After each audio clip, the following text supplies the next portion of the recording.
रविराज वर्मा पार्षद ने मेरी न्यूज लगा दी। मैं कैसे हूँ, मेरी चोरी हमने क्या करा।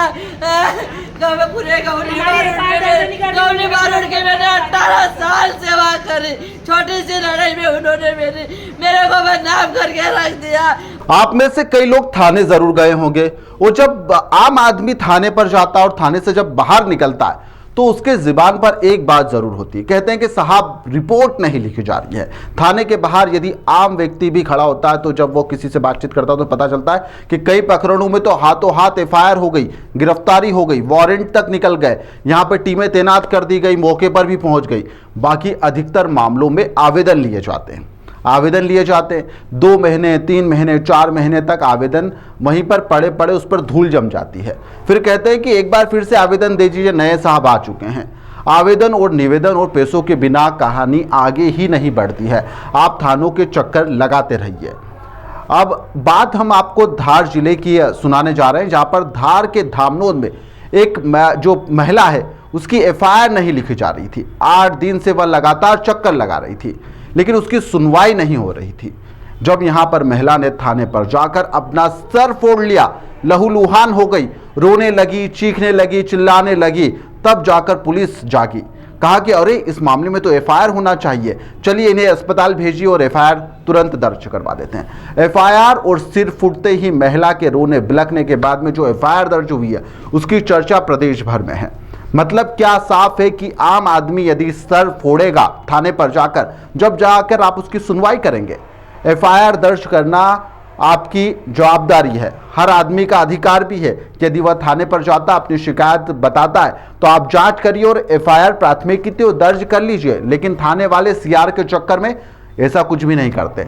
मजबूरन लोग यहाँ पर थाने के चक्कर काटने के लिए मजबूर होते हैं और भटकते रहते हैं। धामनोद में यहाँ पर जिस महिला ने थाने पर सिर फोड़ा, उसके बाद में जो पुलिस एक्शन में आई है, पहले वो जो महिला अपना दर्द सुना रही है, पहले महिला का दर्द सुनिए।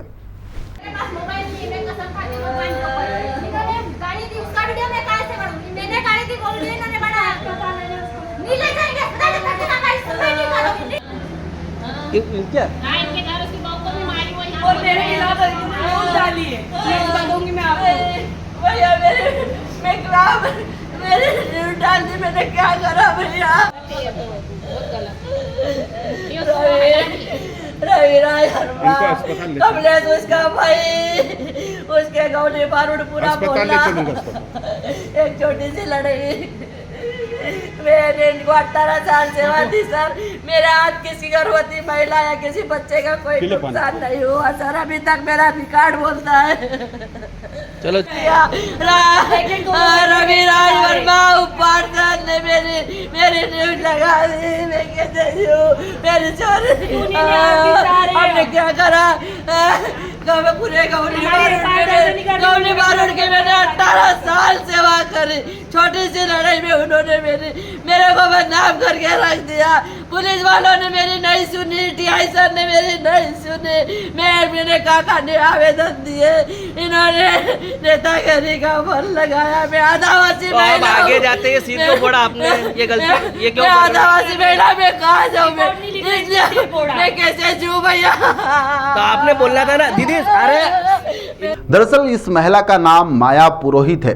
इनका जो बेटा है एक बुलेट गाड़ी नहीं लेकर आया था, साइलेंसर से लगातार फटाके फोड़ रहा था। पड़ोस में रहने वाले भाजपा के पूर्व पार्षद है रविराज वर्मा और उनके भाई कमलेश वर्मा ने यहां पर इसके बाद में आपत्ति ली, महिला के साथ में अपशब्दों का प्रयोग करा, इसका विरोध करा, दबंगता दिखाई गई, जिसके बाद में यहां पर आवेदन देने के लिए वह खुद भी थाने पर चले गए। यहां पर महिला और उनकी जो बेटी है उसके ऊपर भी कई तरह के गंभीर आरोप लगा दिए। महिला उक्त आरोप को सह न सकी और वह कई बार थाने पर पहुंची, शिकायत की जाए कहती रही, लेकिन उसकी एफआईआर ही दर्ज नहीं हो रही थी, उसकी सुनवाई नहीं की जा रही थी। टीआई यहाँ पर संतोष दूधी हैं, इन पर भी गंभीर आरोप लग रहे हैं कि सीआर के चक्कर में यह रिपोर्ट दर्ज नहीं कर रहे थे और बीजेपी का राजनीतिक हस्तक्षेप भी था, जिसके चलते आदिवासी जो महिला है उसकी सुनवाई नहीं हो रही थी, एफआईआर दर्ज नहीं हो रही थी। ऐसे में सबसे बड़ा सवाल यही उठता है कि क्या पुलिस सीआर के चक्कर में क्या निष्पक्ष जांच नहीं करेगी? पीड़िता की आप जो जुबानी है वह इस पूरी कहानी को सुनिए। कोई सुनवाई धामनोद में हुई नहीं है। मैं आए दिन जो लोग हैं, थोड़ी सी मेरे घर एक बच्चा, मेरे बच्चे का दोस्त आया था एक रोज़ इस बुलेट लेके, तो भैयू ने मेरे घर के सामने पटाखा फोड़ के मेरे भैयू को बताया। भैयू भी लेने जा रहा था बुलेट लाया और बुलेट बता मम्मी ऐसी बुलेट अपन लाएंगे। तो मैंने कहा बेटा ले आना। उसने मेरे को फोड़ के बताया। इतने में कमलेश, पड़ोस में 2 घर छोड़ के कमलेश रहता है, वो कमलेश आया और बोले ये तुमने क्या लगा रखा। तो मैंने उसको बोला कि कुछ नहीं, बेटा नए बच्चे हैं, शौक है, फोड़ लिया तो क्या हो गया। बोले नहीं तुम लोग बहुत ख़राब हो, हमारा बनवा सबको गाली देने लगा और मेरे को मारने लग गया। इतने में उसका भाई परवीन और नवीन और रविराज वर्मा भी आ गए। वो वहीं आए हुए थे, उनका घर भी वहीं है। तो अचानक वो भी दौड़ के, और हम दोनों माँ बेटी घर अकेले थे, मेरे पति भी नहीं है, और दोनों माँ बेटी को हमारे पे हमला कर दिया।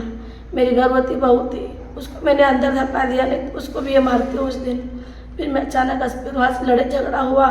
वो इस थोड़ी देर में पूरा समाज इकट्ठा हो गया, पूरा जो गौली भारू लोग थे पूरे इकट्ठे हो गए।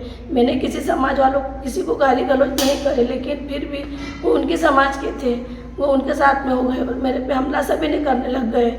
मैंने मेरे बचाव के लिए अंदर गई जल्दी से कि कहीं ऐसा नहीं हो कि मेरी गुड़िया को मार दे या मेरे भैया को मार दे। तो मैं दराता उठा के लिए आई। अब मैं 150 पब्लिक के आगे मैं अकेली औरत क्या कर सकती हूँ, इसलिए मैंने ऐसा हथियार उठाया, लेकिन मैंने किसी को हथियार चलाया तो नहीं। अगर ऐसा होता तो मेरे को वो भी करना पड़ता मेरे बचाव के लिए, मैं और क्या कर सकती थी। लेकिन मैं बार टीआई सर के पास बार मैंने आवेदन लगाया, बार गई। करीबन 8 दिन से मैं टीआई के सर के हाथ पैर जोड़े कि सर मेरे साथ ऐसा हो रहा है, सर मेरे साथ ऐसा हो रहा है, लेकिन मेरे सर ने एक नहीं सुनी। रविराज मरवा वहाँ भी जाके आवेदन दे आया। आप धमनोद थाने पे गए थे कि नहीं? गई थी ना, मैं धमनोद थाने में गई थी।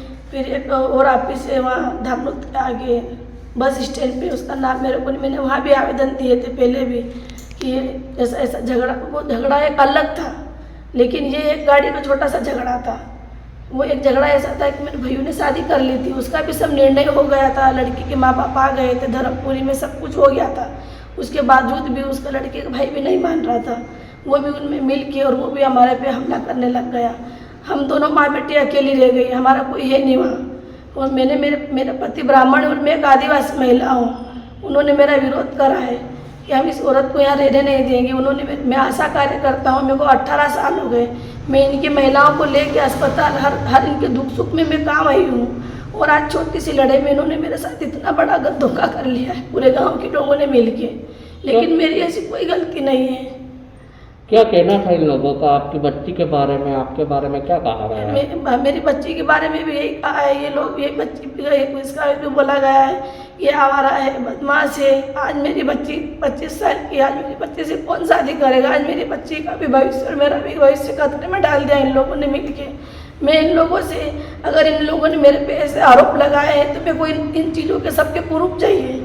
इन्होंने क्या देखा मेरे में? अभी तक तो इन्होंने इतनी सी लड़ाई में इतना बड़ा हादसा कर लिया, तो अभी तक इन्होंने क्या करा? इतने दिनों तो मैं इनके बहुओं को लेकर अस्पताल जा रही। ऐसे में कई सवाल खड़े हो रहे हैं कि पुलिस ने लेट लतीफ़ी क्यों की। घटना में आखिरी बार इस पक्ष की जो सुनवाई थी, दोनों पक्षों को क्यों नहीं सुना गया? सुनने के बाद में दोनों तरफ से एफआईआर दर्ज क्यों नहीं की? महिला को इस नौबत तक क्यों आना पड़ा कि थाने पर जाकर गिड़गिड़ाना पड़ा, रोना पड़ा, सिर फोड़ना पड़ा और उसके बाद में एफआईआर दर्ज की गई? क्या इसमें कोई राजनीतिक हस्तक्षेप था? क्या पुलिस इसमें द्वेषपूर्ण तरीके से कार्रवाई कर रही थी? क्या इसमें महिला गलत है या फिर जो बीजेपी नेता है उनकी तरफ से या फिर कोई दबाव आया, क्या वो सही है?